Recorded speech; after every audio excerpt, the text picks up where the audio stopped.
On parle beaucoup de genre. On parle de masculin, de féminin, d'homme, de femme, de mâle, de femelle. Mais en réalité, on ne sait jamais vraiment de quoi on parle. On parle beaucoup de croyances, on s'appuie sur des livres. Et en fait, il faut savoir que la majorité de nos croyances, de ce que l'on sait, viennent des primatologues, c'est-à-dire des personnes qui étudient les primates, et donc principalement les singes. Et mon invité du jour, Frans de Waal, c'est sans doute l'un des primatologues les plus connus au monde. On lui doit entre autres le concept d'alpha, d'homme alpha, et malheureusement ça a été mal traduit, ou en tout cas ça a été mal compris. Il en a fait un TED Talk, qui est passionnant d'ailleurs, et il a écrit un livre sur le genre qui s'appelle « Différent ».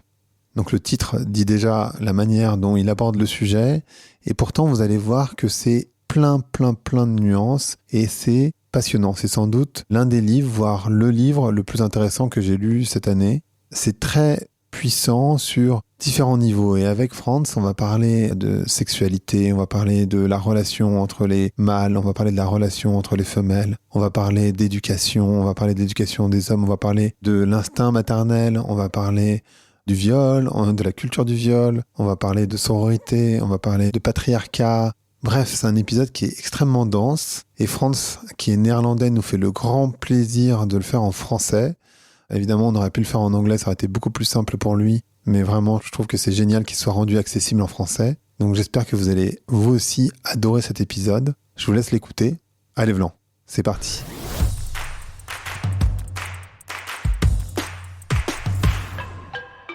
Donc bonjour à toutes et bonjour à tous. Bonjour Frans. Bonjour. Comment vous allez aujourd'hui ? Ça va très bien. Ça va bien. La première question que j'ai pour vous, sans doute, c'est de me dire le rôle des primatologues dans la compréhension des humains et plus spécifiquement du genre. Oui. Nous sommes des primates.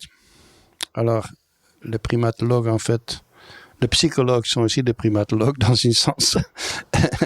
Et on peut comparer l'homme avec d'autres primates, surtout les chimpanzés et les bonobos qui sont les plus proches de nous. Il y a bien sûr une évolution de 6 millions d'années séparées que nous, on a eu et on a changé. On n'est pas exactement pareil que eux, ça c'est clair. Mais pour une discussion de genre, moi je crois que c'est intéressant de connaître le mâle, femelle et toutes les autres variabilités qui existent chez les autres primates. Moi je crois que si par exemple une différence entre mâle et femelle est universelle chez l'homme et est trouvée dans beaucoup de primates, c'est presque sûr qu'il y a un côté biologique là-dedans. Et vous parlez aussi des primatologues femmes.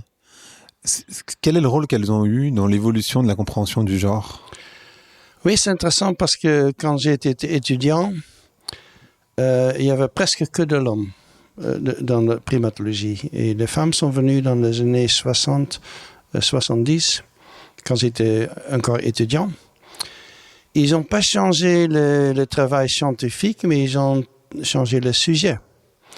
Et ils étaient intéressés dans d'autres choses. Par exemple, les hommes primatologues, ils étaient surtout intéressés dans la violence, la dominance des mâles. Ils disaient que les mâles organisaient les sociétés primates et tout ça. Ils avaient quelquefois des vues très primitives, dans mon opinion, de différence entre mâles et femelles. Quand les femmes sont venues, ils étaient intéressés dans le lien entre les femelles. Ils étaient intéressés en female choice. Ça veut dire le choix de partenaires fait par les femelles, pas par le mâle. Ils étaient intéressés dans les jeunes et comment ils étaient élevés, tout ça. Ils ont changé le sujet. Et c'était positif dans le sens qu'on a une vision de société primate qui est plus complète, je trouve, maintenant qu'autrefois. Vous avez écrit « On est avec un sexe mais pas avec un genre » dans le livre. Mm-hmm. Et je voudrais savoir, du coup, pourquoi vous avez appelé votre livre « Différent » ? Oui, j'ai utilisé le nom « Différent » parce que quelquefois les gens veulent éliminer les différences de genre. Et, par exemple, il y a tout un mouvement d'élever les enfants gender neutral. Et qui, je trouve, c'est un peu bizarre parce qu'on est né avec un genre et on en est avec une identité de genre. Et je trouve que les différences entre mâle, femelle ou homme-femme sont importantes. Il ne faut pas les nier. Même si je trouve que souvent les différences qu'on propose n'existent pas.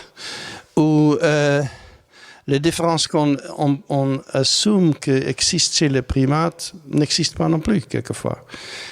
Alors, dans un sens, il y a moins de différences que les gens pensent. Dans un autre côté, il ne faut pas nier les différences qui existent. Donc vous diriez que on est avec un cerveau qui est genré, quelque part ? Il y a une identité. Les enfants sont nés avec une identité de genre. On a toute cette discussion sur les gens transgenres. Il y a une étude récemment aux États-Unis qui montre que les enfants, ils ont leur identité transgenre très jeune, 4 ans, 5 ans, quelquefois plus jeune que ça, et ils ne changent pas d'opinion. Il y a seulement 2,5% qui, 6 ans plus tard, ont changé d'avis. Ça veut dire que la plupart, quand ils disent, quand ils sont nés comme un petit garçon, imagine, ils disent « je suis une fille hein ». Ils ne vont pas changer d'opinion. Même si toute la famille et l'école et tout le monde essaie de les convaincre qu'ils ne sont pas ce qu'ils disent qu'ils sont.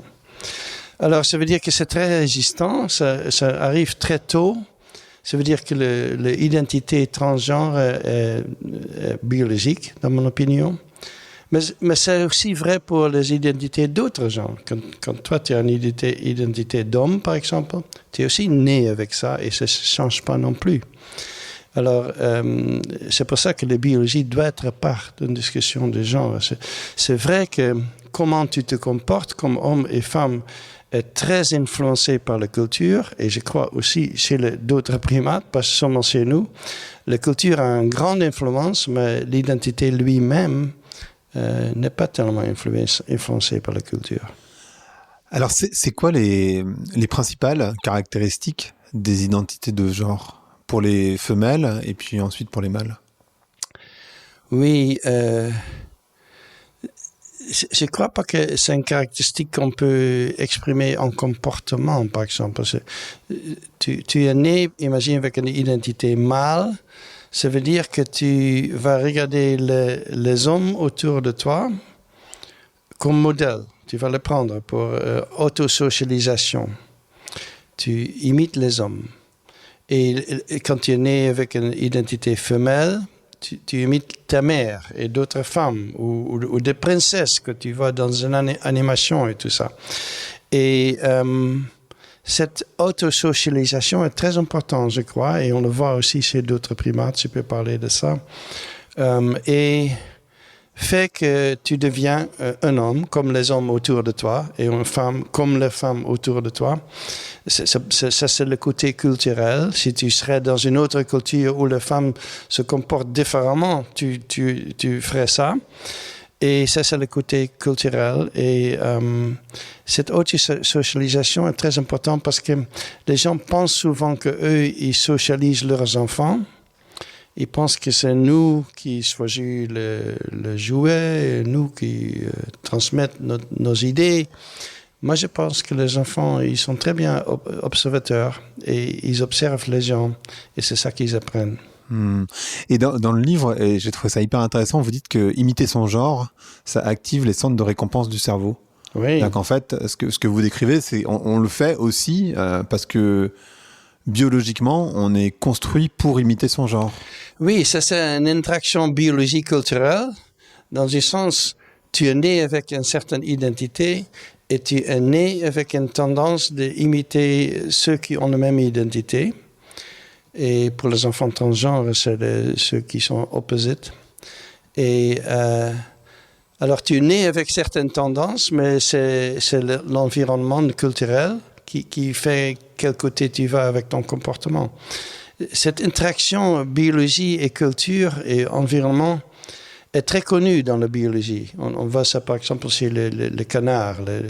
Ça s'appelle imprinting. Je ne sais pas qu'est-ce que le mot français pour ça, mais peut-être... Je ne sais pas. Oui, un jeune canard suit sa mère et s'identifie comme un canard. Mais il peut aussi suivre un homme.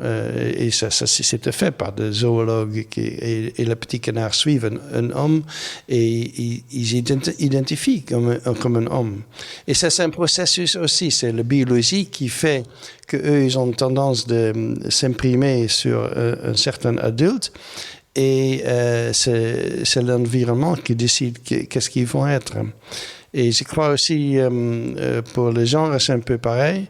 On est préprogrammé avec une certaine identité et une certaine tendance de suivre certains modèles, mais ça dépend de l'environnement. Qu'est-ce qu'on va faire avec ça? Et d'ailleurs, il me semble qu'il y a un exemple que vous prenez sur les éléphants. Quand il manque un adulte mâle, ça peut créer des problèmes énormes. Vous pouvez parler de cet exemple parce que je trouve ça hyper intéressant parce qu'on retrouve ça aussi chez les humains, c'est-à-dire on sait que beaucoup d'hommes qui se retrouvent en prison, c'est souvent parce qu'ils ont manqué de leur père, leur père est absent. Mais prendre l'exemple des éléphants, je trouve ça hyper intéressant. Oui, les éléphants, malheureusement, à cause de chasse d'ivoire, il y a les plus grosses mâles qui sont tués. Et le résultat, c'est que les femelles sont là et les jeunes mâles sont là, mais pas de modèle pour les jeunes mâles. Et en plus, les mâles adultes, ils ont même s'ils font rien, juste par être là, ils inhibent le comportement des jeunes mâles. Dans une des parcs africains où il y avait beaucoup de problèmes de jeunes mâles éléphants qui attaquaient des femelles ou d'autres espèces comme des rhinocéros, et les jeunes mâles éléphants, ils ont tué beaucoup de choses.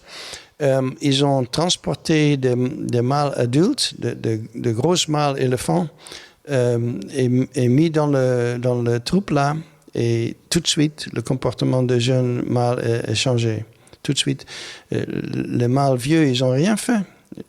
Juste par être là, ça a changé le comportement. Et ça donne un certain parallèle avec les familles humaines, je crois.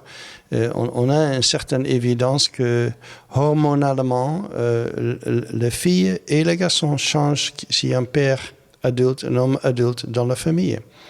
Par exemple, les filles, ça ralentit leur développement de menstruation et tout ça. C'est 1 an ou 2 ans plus tard que ça arrive, quand il y a un homme dans la maison. C'est incroyable, cet effet, et c'est un effet juste par la présence d'un homme adulte qui est un peu intimidant, je crois, pour les deux. On va parler de plein de sujets. Un des premiers sujets, parce que vous avez parlé tout à l'heure des jouets, et j'ai trouvé ça hyper intéressant parce qu'il y a effectivement cette discussion sur les jouets genrés pour les enfants. Et ce que vous décrivez pour les primates, c'est que assez naturellement, si je peux utiliser cette expression, les primates mâles vont vers des jouets plutôt actifs, on va dire, et les primates femelles vont plutôt vers des bébés. Est-ce que vous pourriez parler de ça? C'est hyper intéressant. Oui. Quand dans un groupe de primates, une femelle arrive avec un jeune bébé, tout de suite, les jeunes femelles veulent le toucher. Ils entourent cette mère-là. Et les jeunes mâles ne sont pas tellement intéressés. Et les jeunes femelles veulent le toucher, garder le bébé. Quand ils sont un peu plus vieux, ils deviennent des babysitters. Et ils ont un intérêt énorme dans les bébés. Quand on donne des jouets aux primates, c'était fait avec des groupes de monkeys, où ils donnent des poupées ou des voitures ou des ballons. C'est les jeunes femelles qui prennent les poupées, qui gardent les poupées sur eux, sur leur dos, sur leur ventre, et gardent comme si c'est un bébé. Et comme ça, ils apprennent comment être mère. Et dans la nature, on a observé que les jeunes femelles chimpanzés, ils prennent un bout de bois ou une pierre et ils les gardent sur leur dos, sur leur ventre, et comme un bébé et comme une poupée. Et cet intérêt, on ne trouve pas tellement chez les mâles. Les mâles, plutôt, sont plus curieux. Ils veulent ouvrir une poupée pour voir qu'est-ce qu'il y a dedans. C'est ça qu'ils font. Mais ils n'ont pas une tendance de soigner une poupée comme si c'est un bébé. Et cet apprentissage de qualité de mère, c'est très important pour les jeunes femelles parce qu'ils ne sont pas nés avec la capacité de soigner un bébé. C'est très compliqué. Le travail de mère, c'est très compliqué. Et aussi, chez les gens, ça s'apprend. Il y a même des cours qu'on peut suivre pour être mère. Bien sûr. C'est important, parce et on parle souvent d'instinct maternel. Le seul côté instinct, c'est que je crois qu'ils sont attirés par le bébé et tout le reste, il faut qu'ils apprennent. Et pour les mâles, là, je trouve plus dur à expliquer parce que les jeunes mâles, quand on donne des jouets, ils jouent avec des voitures ou des ballons, des choses comme ça, aussi chez les primates. Et ça, je ne comprends pas tellement parce que qu'est-ce qu'ils ont avec des voitures? Ce n'est pas un truc naturel pour eux. Mais on pense que c'est peut-être à faire avec leur niveau d'énergie, qui est souvent plus haut chez les jeunes mâles que chez les jeunes femelles. Ça s'est trouvé aussi chez l'homme. Quand on mesure la quantité de mouvement et de courir des filles et des garçons, les garçons courent beaucoup plus, ils ont beaucoup plus d'énergie que les filles. Et peut-être le choix des jouets pour les primates, c'est lié à ça, qu'ils veulent des objets qui bougent, peut-être, parce qu'eux, ils bougent beaucoup. C'est possible. Donc en fait, ce que vous dites, c'est que l'instinct maternel, ça n'existe pas vraiment. Il y a simplement une attirance vers les bébés, c'est ça? Oui, parce qu'il faut qu'ils apprennent comment prendre soin d'un petit. Par exemple, si tu as un groupe de gorilles ou chimpanzés et il y a une femelle qui est enceinte et c'est la première femelle dans tout le groupe, on sait que ça va pas aller bien. Les zoos, ils savent que ça va pas aller bien. Et souvent, ils amènent une femme qui va allaiter son bébé humain devant eux pour que le gorille voit comment ça se fait. Parce qu'il faut qu'ils apprennent, par exemple. Et ça c'est si important que toute l'activité des jeunes femelles avec des poupées et des bébés des autres, c'est important pour élever leurs propres enfants. Oui. Et alors, pour nuancer le propos, ce que vous dites aussi, c'est que quand il y a un bébé et qu'il n'y a que des mâles, en fait, le mâle, il prend soin du bébé malgré tout. C'est-à-dire qu'en fait, il le fait pas. C'est pas une attirance naturelle, mais néanmoins, il va s'occuper du bébé. Oui, ça se trouve remarquable. Il y a certaines observations dans la nature, où chez les chimpanzés, par exemple, mais aussi chez les bonobos, où une mère meurt et il y a un orphelin. Et les femelles, ils ne sont pas capables d'adopter. Les mères femelles, ils ne peuvent pas adopter un orphelin parce qu'ils ont leur propre bébé, leur propre enfant. Ils n'ont pas de temps pour un autre bébé. Et alors, ils ne font pas. C'est les mâles qui le font. Et ça, c'est étonnant parce que les mâles chimpanzés et les mâles bonobos, ils font généralement rien. Ils peuvent protéger un bébé, mais autrement, ils font pas grand-chose. Et c'est que les femelles qui font le travail d'élever les petits. Et là, on voit dans ce cas-là que, par exemple, un mâle alpha qui prend un orphelin, et pas seulement pour 2 jours, il le prend pendant 3 ans, 4 ans. Il le porte sur son dos, il le garde avec lui, il le soigne, il protège, il attend. Quand il voyage, il attend pour le petit. Et c'est incroyable qu'ils ont cette capacité qui, normalement, n'est pas exprimée. Et moi, je crois que les hommes humains, ils ont encore plus de cette capacité parce que nous, on a évolué de familles nucléaires, on a évolué de familles hommes, femmes, enfants. Et je suis sûr que nos hommes, ils ont encore plus cette tendance-là. Et il y a des études qui étaient faites en Israël, les études neuroscientifiques, qui ont montré qu'un homme qui est le primary caretaker, comment dire? Celui qui prend soin le premier. Oui. des enfants. Ça arrive chez les couples homosexuels, ça arrive dans d'autres situations qu'un homme qui a perdu la mère ou tout ça. Si un homme fait ça, son cerveau change. Son amygdala, qui est le centre émotionnel... Amygdale, je pense. Hein? Non, amygdale peut-être? Ouais, Non, peut-être, je sais plus. oui. Ouais. Il devient plus grand. Il y a plus d'oxytocine dans le cerveau, qui est le hormone qui est très pour le bonding, comment dire, pour le lien social. Et ce cerveau devient plus maternel. Il y a une plasticité dans le cerveau qu'on ignore souvent, mais c'est très important. Alors, le mâle, ça c'est intéressant. Les gens disent quelquefois, le travail avec les enfants, les soigner, c'est pour les femelles, pour les femmes de faire ça, parce que c'est biologique et tout ça. C'est vrai que les gestations et les parturitions et l'allaitage, comment dire, le nursing, oui. Ça, c'est une chose dès au début, qui pour les femmes, parce que les hommes peuvent pas faire ça. Mais pour le reste, la capacité de soigner les petits est complètement présente chez le mâle. Vous avez utilisé le mot de mâle alpha. Vous en avez fait un TED Talk. J'ai appris énormément de choses sur ce qu'est un mâle alpha. J'aimerais bien qu'on en parle. Et surtout, j'ai découvert qu'il y avait aussi des femelles alpha. En fait, on parle beaucoup des mâles alpha et c'est un peu de votre faute, quelque part. Pourriez-vous nous expliquer pourquoi c'est de votre faute? Mais en fait, il y a surtout des femelles alpha. Enfin, pas surtout, mais il y a aussi des femelles alpha. Et surtout, la compréhension qu'on a de ce qu'est un alpha est complètement à côté de la plaque.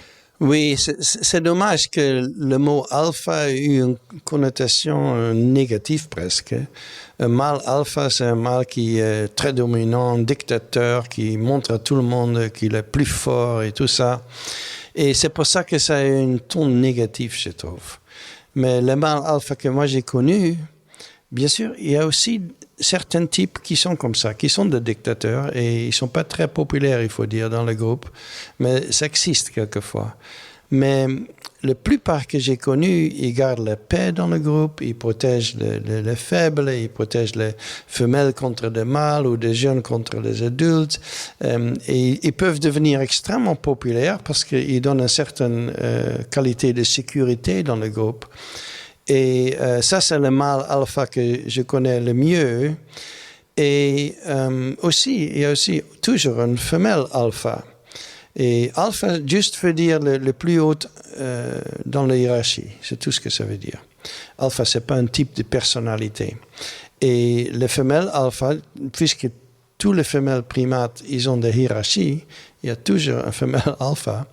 Et souvent, le femelle alpha peut être extrêmement beaucoup de pouvoir.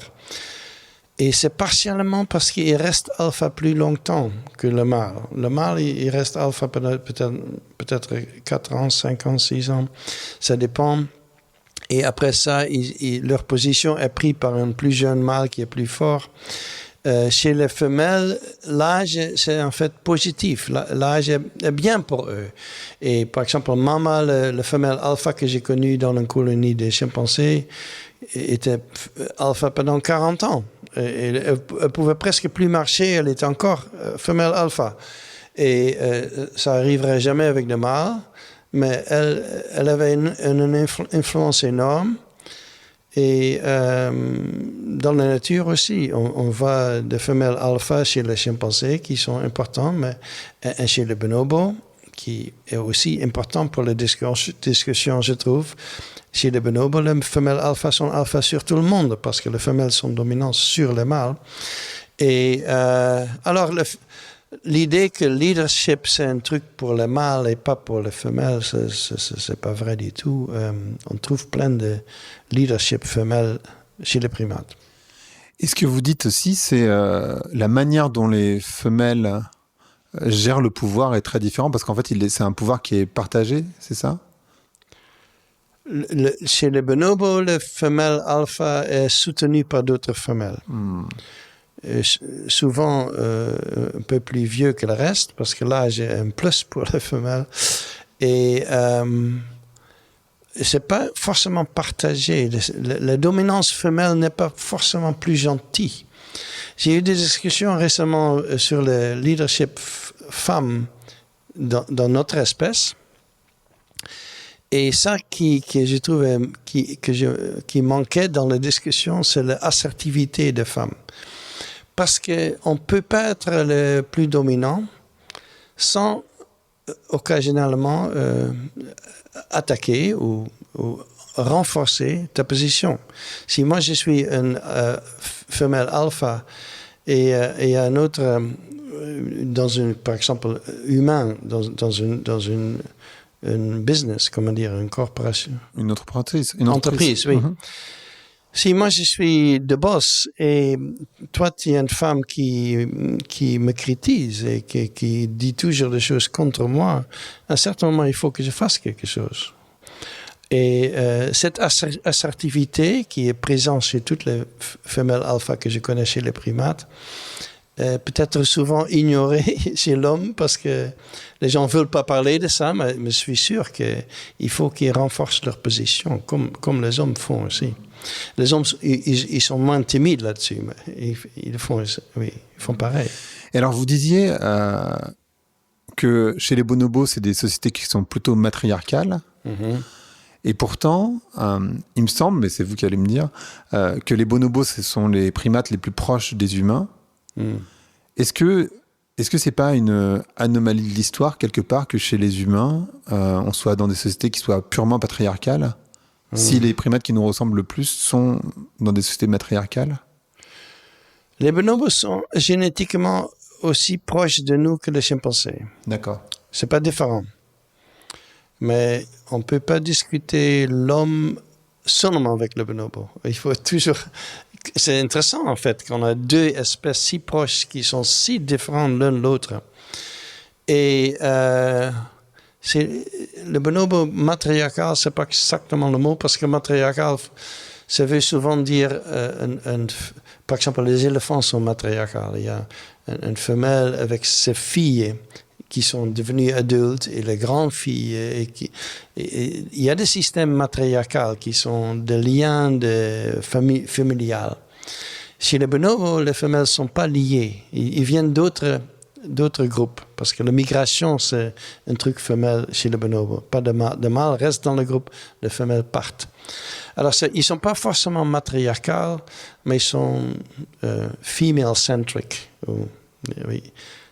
En anglais, on peut dire gynarchy. Ça existe en français.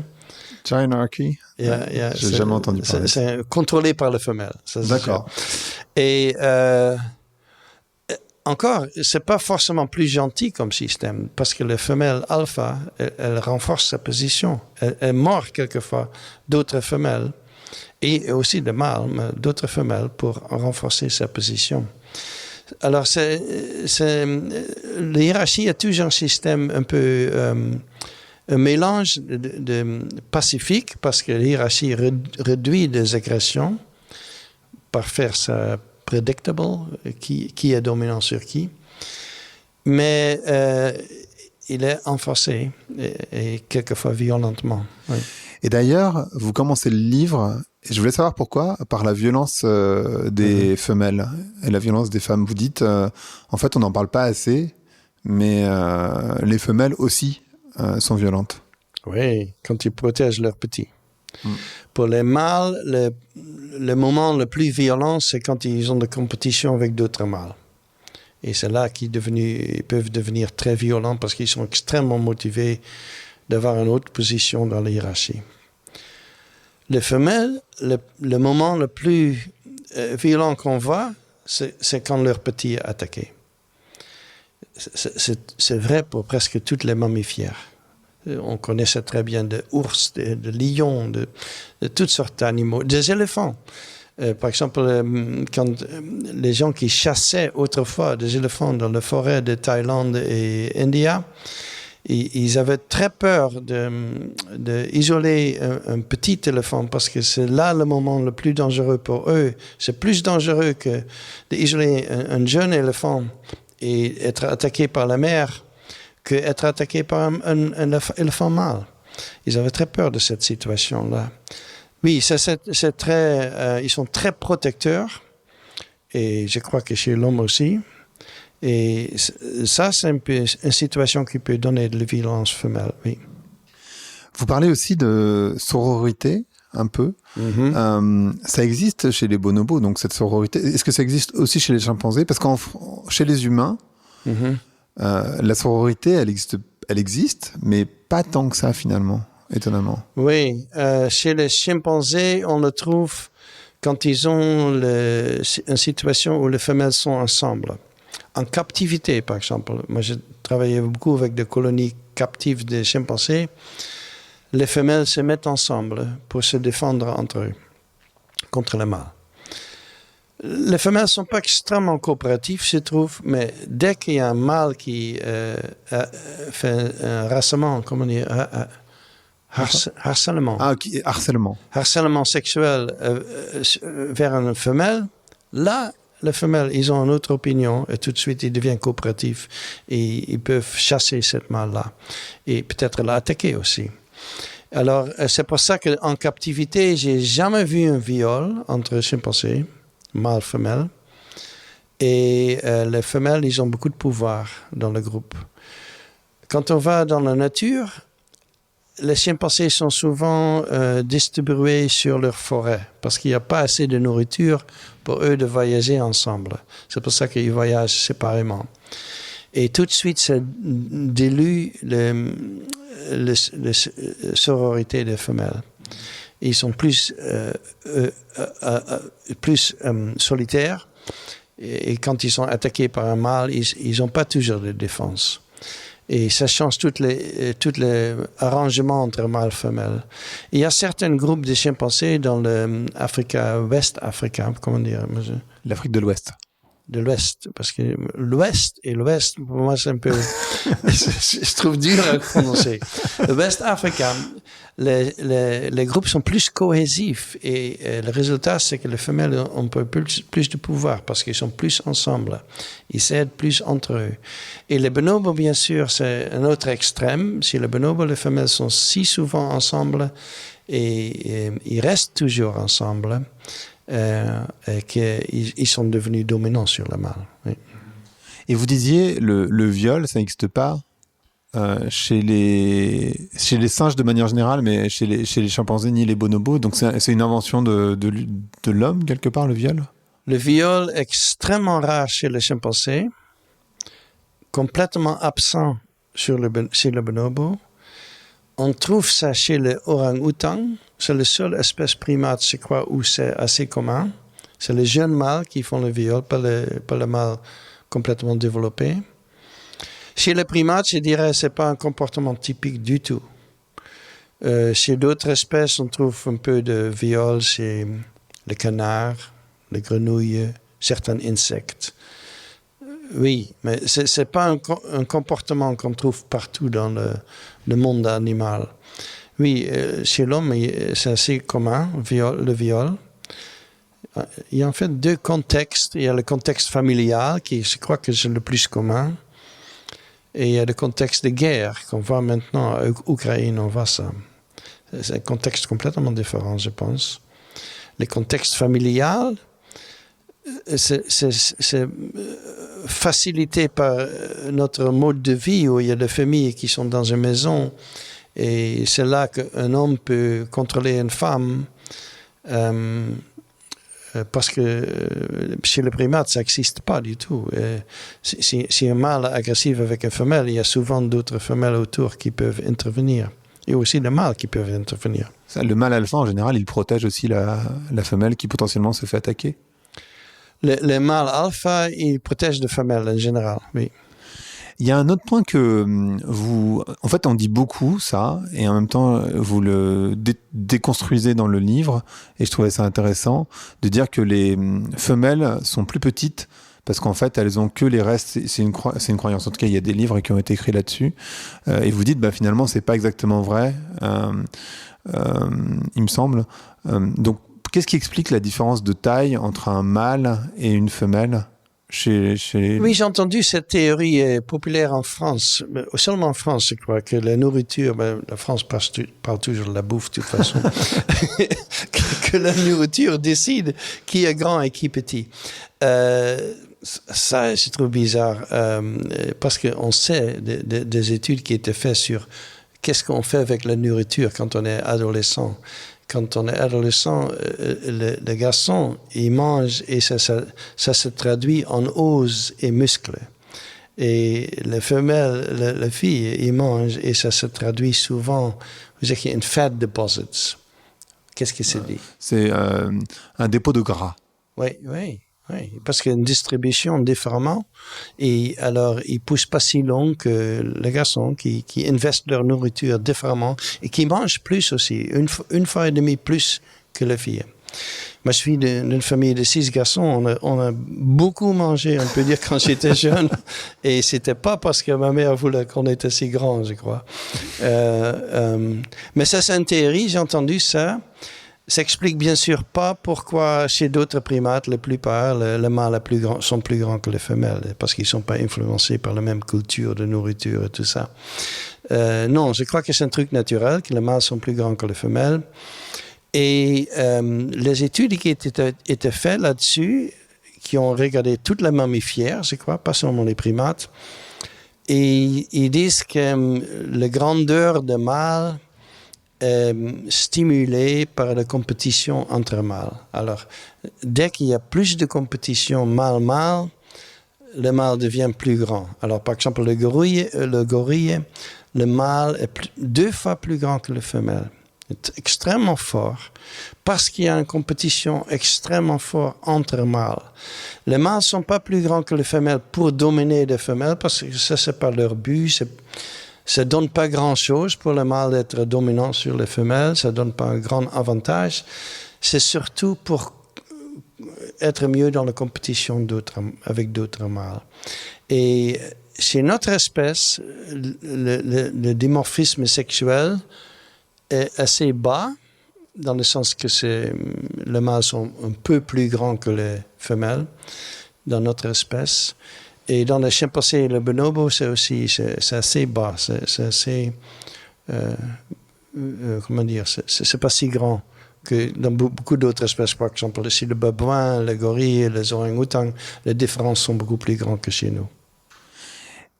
Vous dites aussi que tout commence par les émotions et qu'en fait les bonobos, les chimpanzés, donc ceux qui nous ressemblent le plus, ont des émotions très fortes. Vous prenez l'exemple du bombardement de Munich.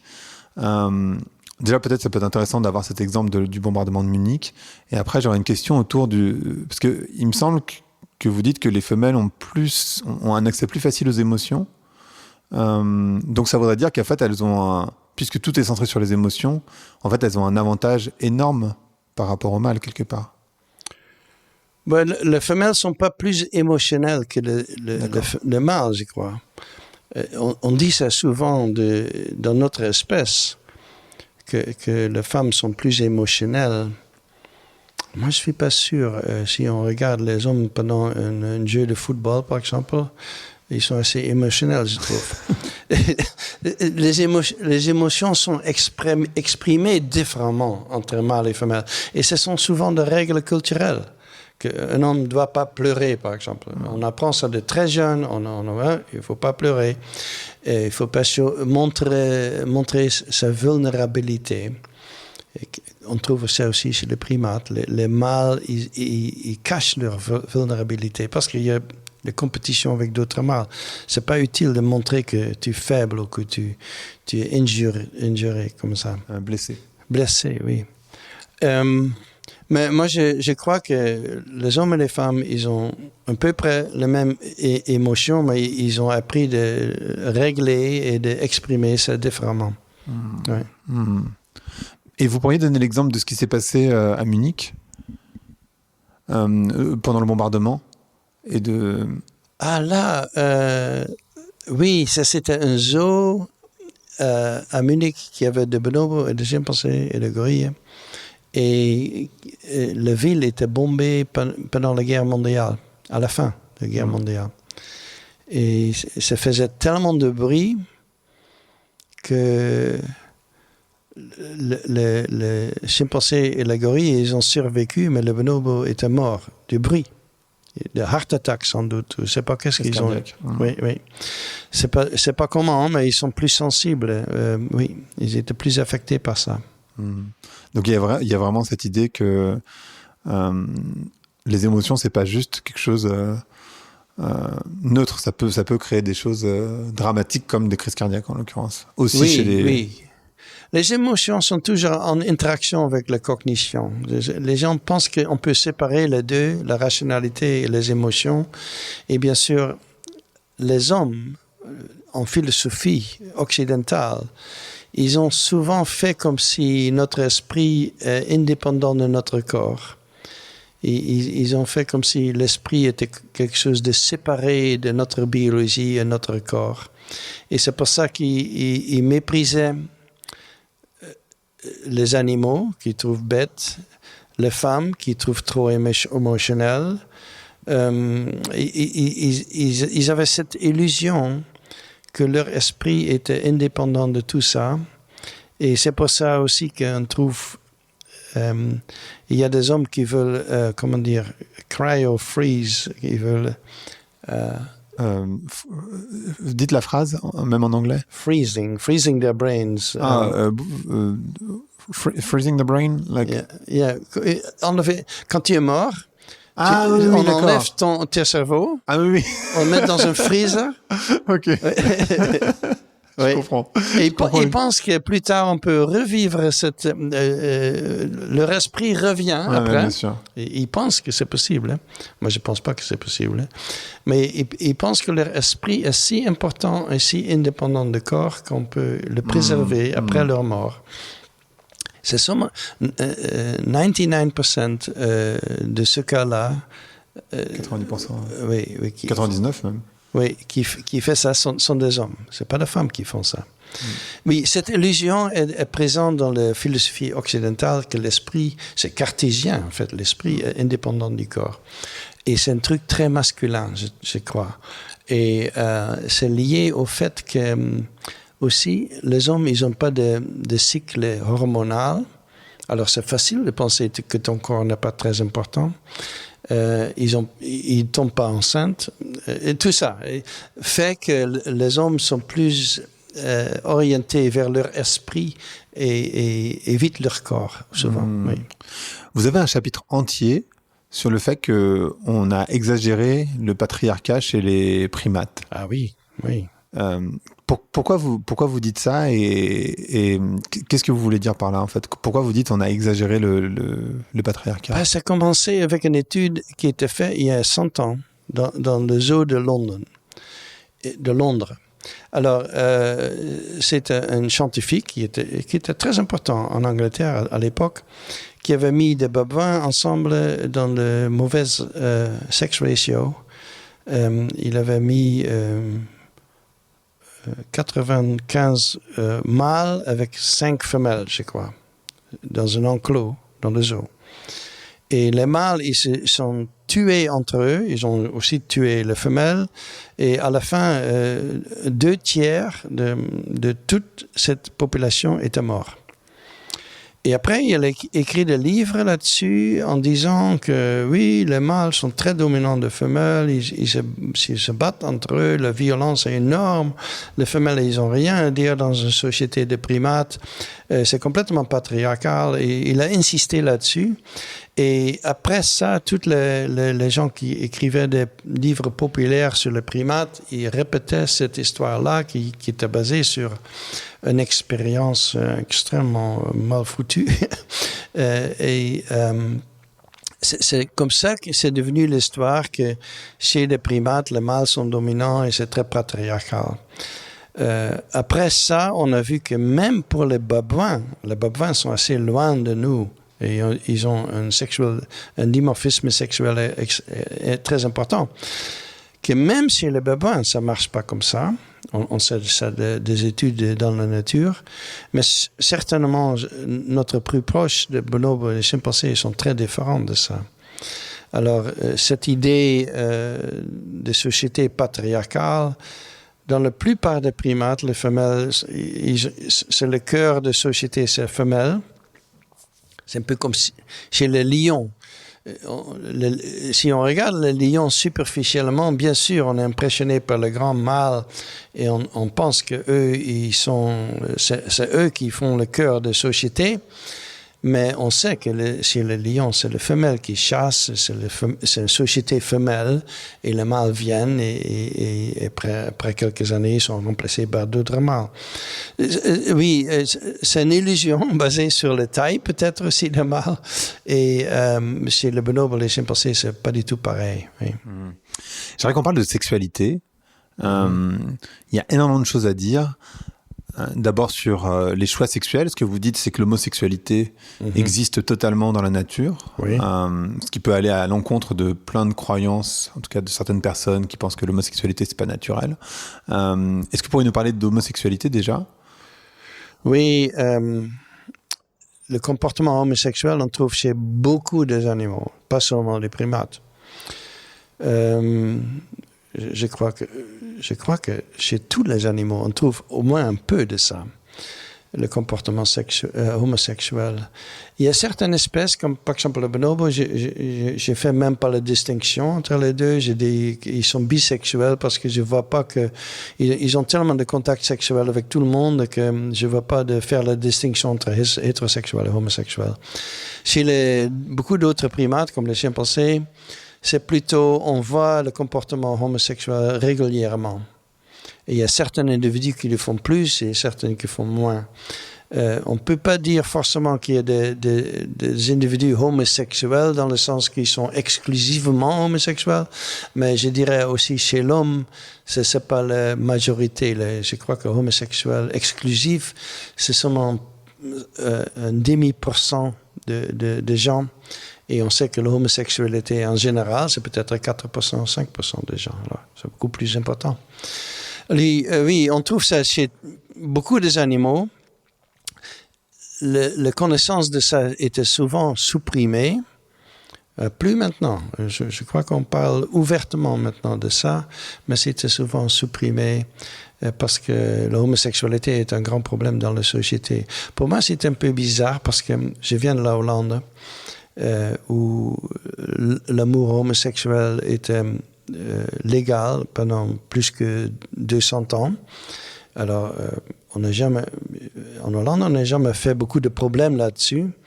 Mais quand j'arrivais en États-Unis, pour immigrer aux États-Unis, il fallait que je signe un papier qui dit que je ne suis pas un communiste et que je ne suis pas homosexuel. Moi, j'étais complètement étonné. Pas forcément par le communisme, mais par l'homosexualité. Oui. Et les transgenres, est-ce que c'est des choses qui existent aussi dans la nature, chez les primates? Oui, je pense que c'est possible. C'est très dur de définir ça pour les animaux parce qu'on ne peut pas demander des identités. J'ai décrit dans mon livre une femelle chimpanzé qui se comportait comme un mâle. Elle était très jeune, elle était déjà un peu plus masculin que d'autres femelles. Elle aimait par exemple faire de petits bagarres avec moi ou avec des mâles chimpanzés. Et plus tard, elle développait des caractéristiques un peu plus mâles, comme la tête, les poils, les épaules. Et de loin, on dirait que c'était un mâle. Et elle associait beaucoup avec des mâles. C'est très bien possible qu'elle identifiait comme mâle, mais je ne peux pas savoir ça. Mais il y a beaucoup d'individus chez les primates, et j'ai connu dans toutes sortes d'espèces aussi chez le bonobo, des individus qui sont différents de leur rôle de genre, qui ne sont pas typiques.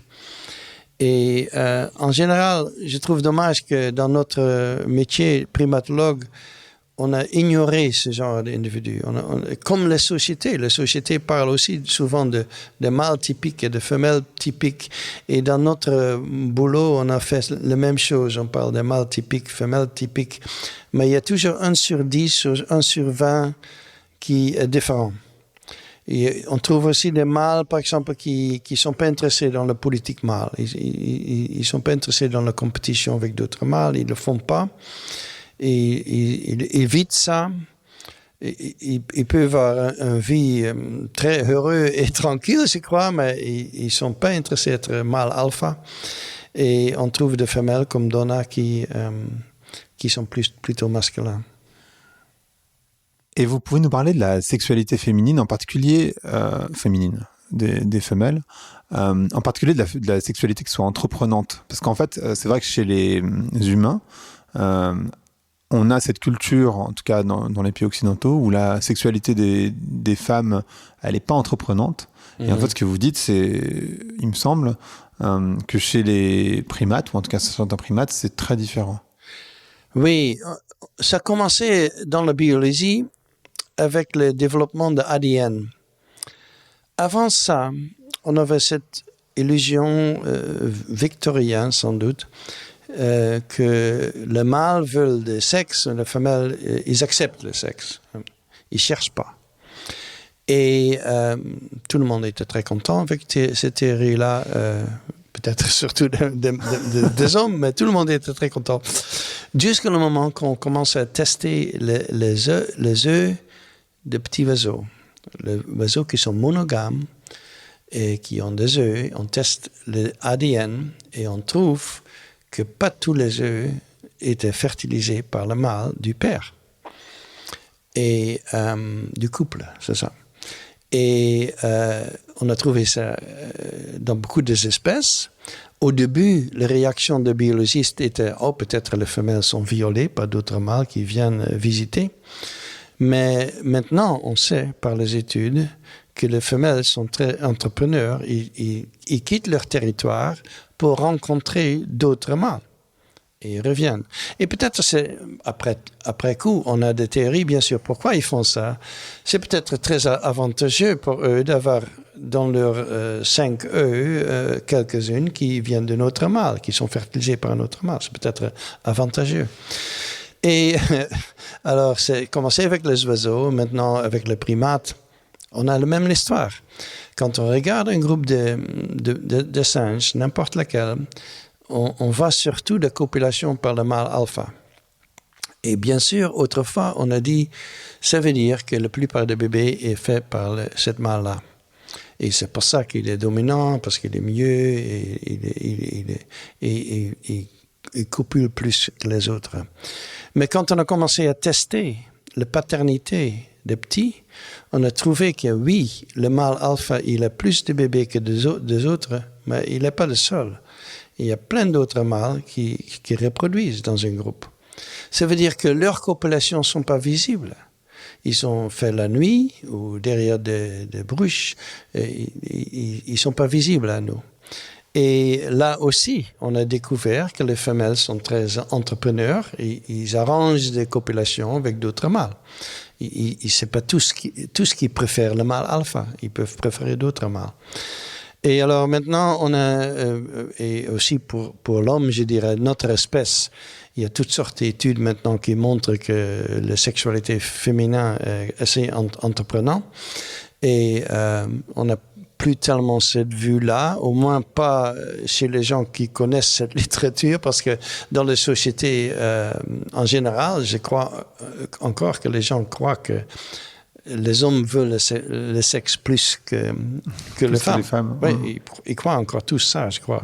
Même si, pour les affaires, entre hommes et femmes, il y a toujours deux parties. Et ce n'est pas seulement les hommes. Il y a toujours deux parties. Et c'est coopératif. Alors, je ne sais pas pourquoi les gens continuent à croire ça, mais ils croient ça, oui. Et alors, comment les femelles font leur choix ? Qu'est-ce qui fait qu'elles choisissent ? Puisqu'elles sont entreprenantes, donc c'est elles qui choisissent. Oui. Comment elles font leur choix ?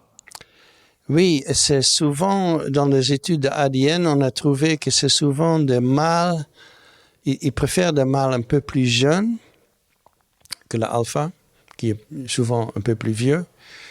Les mâles qui ont, comment dire, un potentiel, qui peuvent devenir plus haut dans la hiérarchie. Alors, c'est en anglais, on dit rising males. Comment dire ça? Les mâles en croissance, avec du potentiel. Oui, oui. C'est ça qu'ils cherchent. En quoi? Donc du coup, avec de la force, une certaine taille aussi. Oui, une certaine énergie et ambition et tout ça, oui. Est-ce qu'on peut dire que, en fait, je trouvais ça intéressant, en particulier sur la sexualité, que l'homme, il va être un loup pour l'homme, c'est-à-dire qu'en fait, il va aller forcément chasser les autres, que vous disiez tout à l'heure. Hein, c'est-à-dire que il y a vraiment cette compétition entre mâles, qui est pas une compétition pour les femelles. Finalement, c'est vraiment une compétition juste entre mâles. Ou est-ce que, à l'inverse, les primates, ils sont plutôt coopératifs? Moi, je crois que la plupart des animaux extrêmement coopératifs, on oublie ça souvent parce que le darwinisme traditionnel parle de struggle for life et parle de compétition. Mais la compétition est importante, bien sûr, c'est pas qu'on peut l'enlever, mais la coopération, on trouve partout dans les animaux et c'est très développé. Est-ce que vous pourriez nous parler, juste pour finir, du principe de Batman? Oui, Bateman avait ce principe que les mâles, ils ont besoin de beaucoup de partenaires. Ils cherchent beaucoup de partenaires parce que comme ça, ils peuvent avoir plus de petits. Leur reproduction est stimulée par avoir plus de partenaires. Les femelles, ils n'ont pas besoin de faire ça parce qu'ils peuvent être enceintes seulement une fois. Et chez les primates, souvent avec seulement un bébé. Et alors pour les femelles, c'est important d'être sélectif, d'avoir le meilleur partenaire et le nombre de partenaires, c'est pas important pour eux. Ça a l'air extrêmement logique. Alors c'est pour ça que pendant 50 ans, c'était répété partout dans le livre, c'est comme ça que ça marche. Le mâle cherche beaucoup de partenaires, la femelle cherche le meilleur partenaire. Et quand le scientifique, une femme qui s'appelle Paddy Gowati, un biologiste américain, quand elle a essayé de répéter les expériences avec les fruit flies, c'est quoi? Fruit flies? Oui. Je ne sais pas ce que c'est. Des petits mouches de fruits. Ah, d'accord. Ah, ok. Ça s'appelle comme ça? Oui, on peut dire ça. Petits mouches de fruits. Parce que c'était basé sur l'expérience avec cet animal-là. Quand elle a essayé de faire la même expérience avec la même espèce, elle n'a pas trouvé le même résultat. Et alors, elle est devenue sceptique. En plus, on est très sceptique parce qu'on voit que les femelles cherchent beaucoup de partenaires chez beaucoup des espèces. Par exemple, chez les primates, le bonobo, c'est un exemple, mais aussi chez les chimpanzés, les femelles, ils copulent avec beaucoup de mâles différents. On sait que ça ne marche pas comme ils disaient. Et maintenant, il y a tout un groupe de féministes, Darwinian feminists, comment dire, les féministes darwiniens, qui doutent ce principe-là de Bateman et qui disent que ça ne marche pas comme ça, que les femelles sont beaucoup plus entrepreneurs que lui pensait. Et je crois que son principe marche peut-être pour les mâles. C'est vrai que les mâles, ils peuvent stimuler la reproduction par avoir plus de partenaires. Oui, cet côté, ça marche. Mais son principe ne marche pas pour les femelles. Merci beaucoup, c'était hyper intéressant. Ce podcast s'appelle Vlan. Donc, je voudrais savoir à quoi vous voulez ouvrir et où claquer la porte. Claquer la porte. Ouvrir. Claquer la porte. Contre quelque chose. Ça peut être contre quelque chose, oui. Oui, moi je trouve que je peux claquer la porte contre la discussion est souvent sur l'inégalité des genres. Souvent, on dit que le genre doit disparaître, on doit diminuer les genres, enlever les genres, être genre neutral, des choses comme ça. Moi, je pense qu'il faut claquer les portes sur cette discussion-là. Je ne trouve pas grave si les gens veulent diminuer les différences de genre. Moi, je pense qu'on est en train de faire ça, en fait, parce qu'on donne maintenant la même éducation aux garçons et filles. Et on est en train de faire ce genre de choses. Mais il faut... notre attention doit être sur les inégalités. Ça, c'est la porte que j'ai pu ouvrir. Dans le sens que c'est plutôt ce sujet-là qui doit discuter. Les genres sont différents, peut-être pas si différents ou définis dans la façon qu'on veut, mais les genres vont rester toujours là, je pense. Mais c'est l'inégalité qui est le problème. Et que c'est là qu'il faut travailler dessus. Parfait. Merci beaucoup, Franz. Ouais. Merci d'avoir écouté Vlan. Si vous avez aimé l'émission, n'hésitez pas à mettre des étoiles sur vos plateformes de podcast préférées. Vous pouvez aussi partager l'épisode sur vos réseaux sociaux, Instagram Stories, Facebook, LinkedIn, où vous voulez. Je suis Grégory Pouy. Vous pouvez me retrouver sur l'intégralité des plateformes sous le nom Greg from Paris. Si vous avez des idées pour des invités, si vous avez des commentaires, n'hésitez surtout pas à m'envoyer un message. Allez, merci et à bientôt.